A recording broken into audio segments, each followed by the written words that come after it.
Acumatica users have dashboards that are specific to their role. Someone working on the shop floor or managing the production process would have a dashboard that looks something like this, where they can keep an eye on production processes, labor costs, machine costs, and a variety of other items that are of interest to them. There are also hundreds of reports available throughout the system. For example, if you were looking for a production summary or work in progress, you could very easily run that associated report.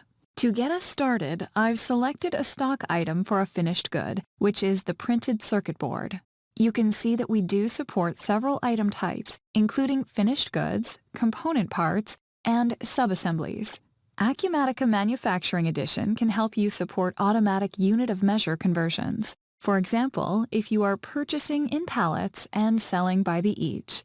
Acumatica also supports lot and serial numbers from cradle to grave as the production process is completed.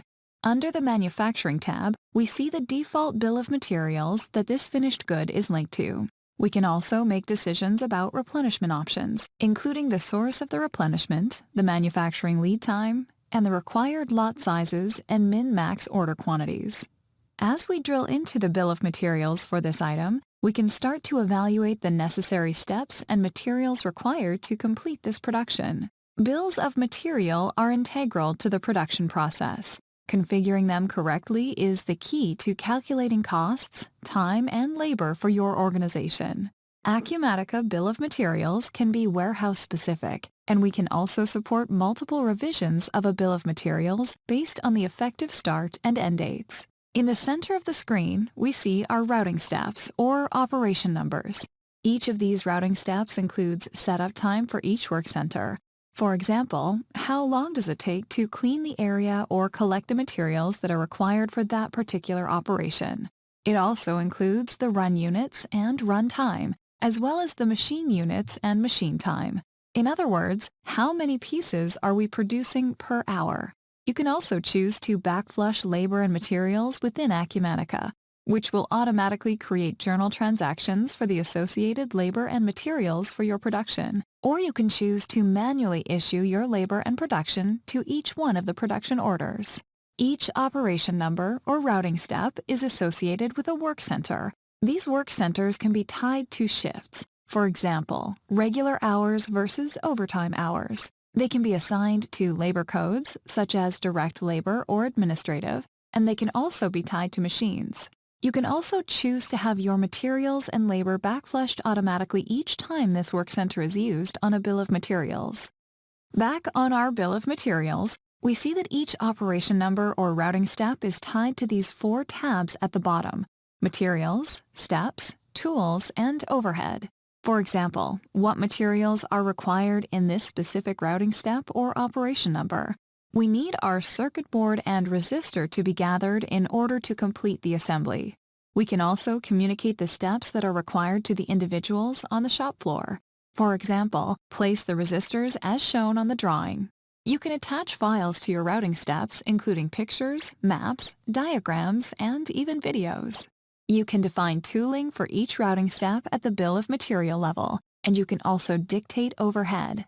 For example, if I drill into an overhead charge, I can see how these are defined. My administrative overhead uses fixed fees at a cost rate of 4, while my floor space overhead uses variable by quantity, and my utilities uses variable by labor cost. These overhead charges can also be associated with specific general ledger accounts and sub-accounts of your choice. To demonstrate the production process, we will begin with a new sales order. We select a customer, and we will sell them the item that we've been working with throughout our demonstration today, which is a printed circuit board. We'll select a quantity of 5 to be sold and produced. We'll save the sales order, and the system will recognize if any configurable items have been added to the lines. If so, the Configure button will become available, and you can then decide which option should go into the custom configuration. In this example, we are not using a custom configured item, so we can go to Actions, Create Production Orders. Acumatica will recognize any associated items that need to be produced, and we can create the associated production orders. We will now see the production number tied to the line, and if we have multiple items on the sales order, we will see a different production number for each item that needs to be produced. At this point, the production manager would get a notification on their dashboard that they have a new order to begin producing, but we can drill directly into the production order from this example. On the production order maintenance screen, we will see all of the information that has been carried over from our sales order. For example, under the General tab, we see the quantity that we are producing. Under the References tab, we see the sales order number that this has spawned from, as well as the specific line item that this has spawned from. We can also see that the source is coming from a bill of materials, and the specific bill of materials that this finished good is associated with is Bill of Materials ID number 1. Under the Event History tab, we will see any transactions that are related to this production order. For example, material issues, labor transactions, and more will all begin to stack up under the Event History tab. The Totals tab will be extremely useful for keeping an eye on what was planned for costs versus what was actually spent, as well as the variance of the production. Next, we'll release this production order and see that the status has been changed from planned to released. We'll examine the production details, which are essentially the bill of materials that we worked with earlier, and assign it to this finished good. As someone on the shop floor, we can examine the different routing steps and operations that we will have to go through to complete this order. We'll also have access to the different materials, steps, tools, and more that we need to do our job. Shop floor workers can generate a production ticket, which will show them each one of the operation numbers, the associated components needed for that operation, the specific instructions for each one of the steps, as well as any sub-assemblies that might be included. The order now enters production, and you can choose to enter your label and material transactions manually. Or, if you remember, we are backflushing this specific example. So what we will do is enter a move transaction. To move from one operation or routing step to the next, you complete a move transaction. You must complete a move of at least the last operation in order to complete a production order. You do not have to create a move transaction for each one of your routing steps or operation numbers unless this is required for your business. When you do a move transaction, the labor and materials are backflushed automatically, creating the transactions on our general ledger. We've selected the production number that we've been working on today, and we'll simply complete a move of the last operation and enter the quantity of finished goods to ensure that we have completed this specific production order. Next, we'll take this off hold and release. When we drill back into our production order, because we have completed the move transactions, we see that the status has been changed to completed. We will also see the associated transactions for labor and materials that have been added to the Event History tab.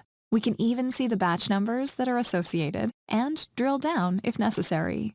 Lastly, the Totals tab has kept track of what we actually spent versus any variance that occurred throughout the production.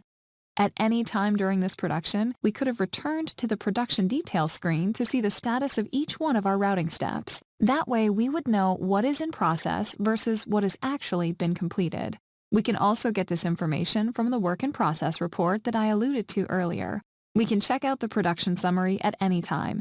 And we also have a Work Center dispatch available where you can select a specific work center and see what production is currently planned or in progress.